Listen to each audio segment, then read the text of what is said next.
Shalom jemaat yang terkasih. Sebelumnya terima kasih kepada gereja yang telah memberikan kesempatan kepada saya untuk bersaksi tentang kebaikan Tuhan atas hidup saya. Sebelumnya saya adalah seorang mahasiswa semester 6, di mana di semester 6 ini saya diwajibkan untuk mengikuti magang di fakultas maupun di universitas. Yang mana di fakultas saya terdapat 3 gelombang atau 3 cara untuk kita dapat magang. Yang pertama yaitu magang dari pemerintah, yang kedua yaitu magang dari mitra fakultas sendiri, dan yang ketiga yaitu magang mandiri atau kita mencari tempat perusahaan sendiri. Saya mempunyai impian, yaitu ada salah satu perusahaan yang saya impikan, yaitu perusahaan tersebut ada di ibu kota, di mana saya sudah mengsurvei atau bertanya-tanya kepada cutting tentang perusahaan tersebut mulai dari semester 5 sampai akhirnya semester 5 itu berakhir. Saya sudah berencana untuk mendaftar di salah satu perusahaan tersebut karena perusahaan tersebut adalah perusahaan mitra dari fakultas saya. Saya melewati langkah pendaftaran magang di pemerintah karena saya memang tidak tertarik dengan perusahaan-perusahaan yang ada dan saya sudah tertuju pada perusahaan mitra. Lalu yang kedua yaitu perusahaan mitra sudah dibuka pendaftaran magang. Namun yang untuk gelombang pertama itu ternyata perusahaan yang saya inginkan tidak ada dalam daftar, sehingga di situ saya merasa kok gak ada, padahal tahun lalu itu banyak gitu loh yang diterima pada perusahaan tersebut. Tapi kenapa di gelombang yang pertama ini kok nggak ada? Saya di situ bingung dan saya konsultasi sama teman-teman saya berdoa juga, saya konsultasi sama orang tua saya. Tapi ternyata dalam daftar tersebut ada salah satu perusahaan yang dimana perusahaan tersebut adalah perusahaan Big Four di Indonesia yang cukup besar, dan kuota yang hanya diterima di perusahaan tersebut hanya 1 orang. Di situ adalah terlihat bahwa keketatan penerimaannya sangat tajam ya. Jadi di situ saya mikir sebenarnya ini adalah peluang besar, tetapi hanya ada 1 orang yang bisa diterima.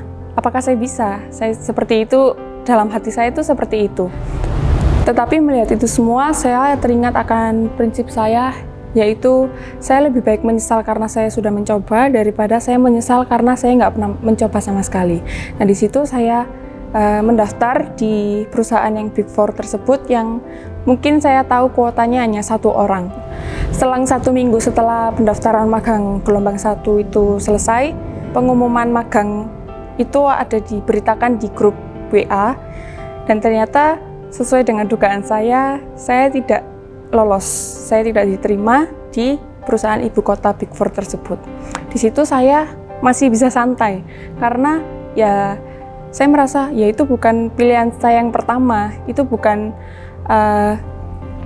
keinginan saya di sana. Jadi saya juga gak apa-apa di sana.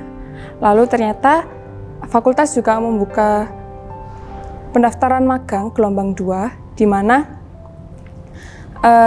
di gelombang 2 ini ternyata perusahaan yang saya inginkan itu ada dalam daftar tersebut. Namun ada kendala, kuota yang diberikan hanya 2 orang. Di situ saya juga berdoa lagi. Saya bilang ke Tuhan, Tuhan, ini kuotanya cuma 2 orang. Gaby bisa nggak masuk sini? Ini pergumulan Gaby udah dari lama.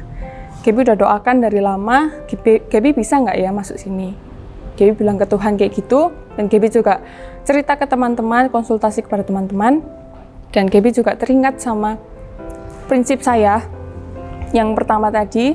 Ya akhirnya saya mendaftar di perusahaan yang saya inginkan, meskipun kuotanya hanya 2, tapi saya percaya akan kuasa Tuhan dalam hidup saya. Akhirnya saya mendaftar di perusahaan tersebut. Selang 1 minggu lagi, akhirnya pengumuman penerimaannya sudah diberikan di grup WA juga, dan ternyata di situ saya tidak lolos lagi. Saya tidak lolos di 2 perusahaan di ibu kota. Pada hari itu jam 4 pengumumannya, saya sudah merasa kayak loh Tuhan, ini loh wis tak doakan, ini loh wis tak gumulkan, kok aku nggak diterima gitu kan. Terus pada akhirnya di situ saya cuma bisa nangis. Saya cuma bisa nangis dari jam 4 sampai mungkin sampai malam jam 8-an lah. Saya cuma kayak mengeluh. Ya bilang ke Tuhan, Tuhan gimana? Magang Gaby di mana? Magang saya di mana?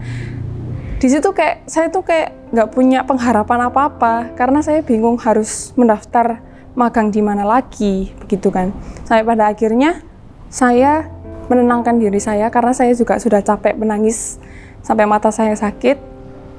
Menenangkan diri saya dan saya konsultasi sama kakak komsel saya.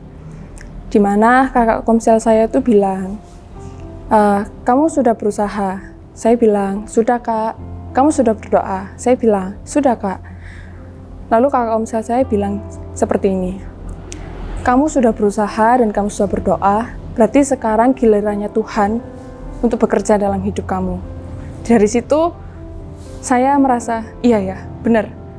Tuhan akan bekerja dalam hidup saya. Akhirnya di situ saya menenangkan diri saya berdoa, saya minta ampun ke Tuhan. Tuhan ampuni Gaby karena Gaby sudah mengeluh dan gak percayakan Tuhan. Dan di situ saya berserah.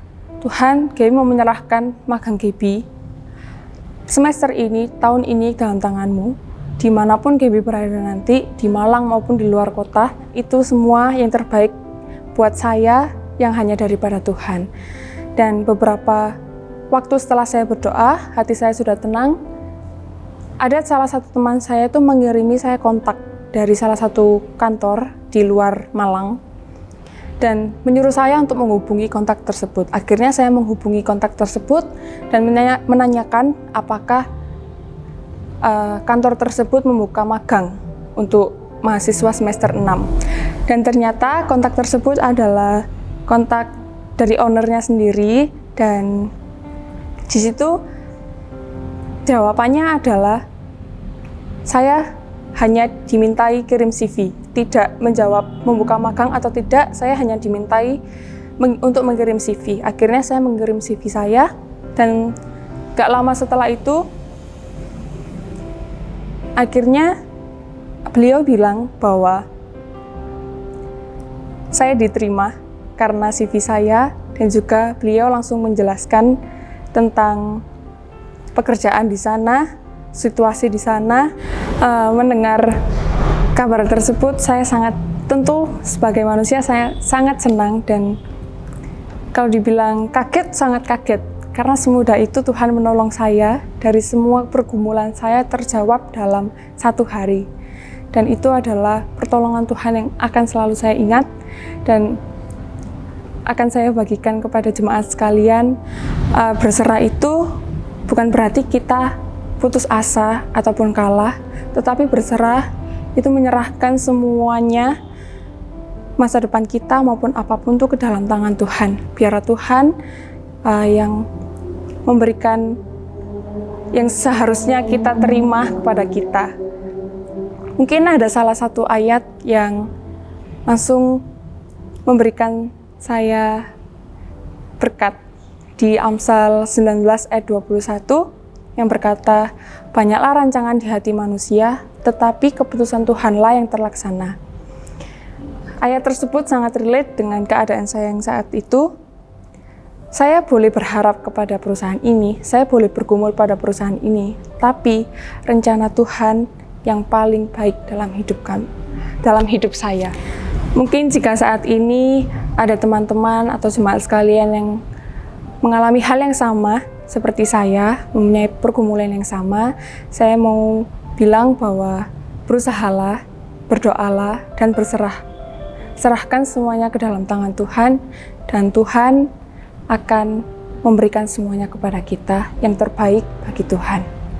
Terima kasih, dan Tuhan Yesus memberkati.